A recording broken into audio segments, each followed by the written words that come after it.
সমাজে হিজড়া পরিচিতি পাওয়া এই সম্প্রদায় টিকে থাকার পেছনে রয়েছে সীমাহীন গ্লানি আর অবিরাম সংগ্রামের অজস্র কাহিনী। সামাজিক বৈষম্য আর পরিবারের অবহেলায় শিকার হয়ে ছোটবেলাতেই ছিটকে পড়ে অনেকের সমাজ এবং পরিবার থেকে। এরপরই তারা জড়িয়ে যান বিভিন্ন অপরাধমূলক কাজ কিংবা চাঁদাবাজির মতো গর্হিত কর্মে। আমৃত্যু অবহেলিত এই সম্প্রদায়টির কারো কারো রয়েছে সমাজে ঘুরে দাঁড়াবার দৃষ্টান্ত। এমনই লড়াকু একজন শোভা সরকার। বিস্তারিত মোহাম্মদ আব্দুল্লাহ মজুমদারের প্রতিবেদনে। সমাজে সাধারণ মানুষের চেয়ে একটু ব্যতিক্রম হিসেবে জন্ম নেয় শোভা সরকারের ছোটবেলায় পড়তে হয় সামাজিক বিভিন্ন নেতিবাচক বিড়ম্বনায়। গতানুগতিক সামাজিক ধারায় নিজেকে খাপ খাইয়ে নিতে না পারায় হিজড়া গোষ্ঠীর সন্ধান পেয়ে যুক্ত হন তাদের সাথে। কিন্তু ঘৃণায় আবৃত চাঁদাবাজির জীবন ভালো লাগেনি শোভার। এরপর সমাজের অন্য 10 জনের সঙ্গে জীবনকে মানিয়ে নেওয়ার চেষ্টায় ব্রতী হন নিরলস শ্রমে। অন্ততপক্ষে 2 মাস আমার দোকানে 100 টাকা বিক্রি হয়নি। মানে প্রতিদিন দাঁড়িয়ে থাকতাম, কিন্তু বিক্রি হতো না। কারণ আমি অনেক ভেঙে পড়েছিলাম যে আমি কি করতে পারবো কিনা।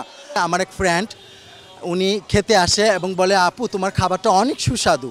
তারপর ও কি করছে, ফেসবুক পেজে ও এটা দিয়ে দেয়, বলছে যে আমার এক হিজড়া আপা দোকান দিয়েছে, ওখানে অনেক ভালো সুস্বাদু খাবার।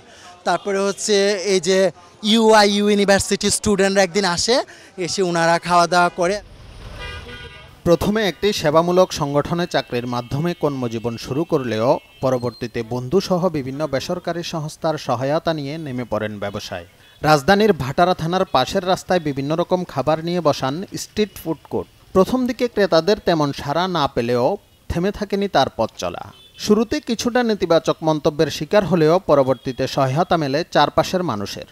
ওনাদের হিজড়া, তাতে আমাদের কোনো সমস্যা নেই, ওনারা যে কাজ করছে এটা হচ্ছে বড় কথা।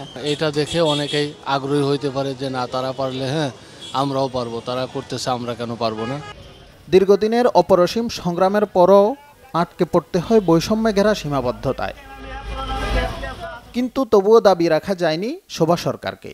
সমাজের সকল বৈষম্য পেরিয়ে তার স্বপ্নের উত্তরণ ফুড কর্নার নিয়ে প্রবল আত্মবিশ্বাস সহ সংগ্রাম চালিয়ে যাচ্ছেন তিনি।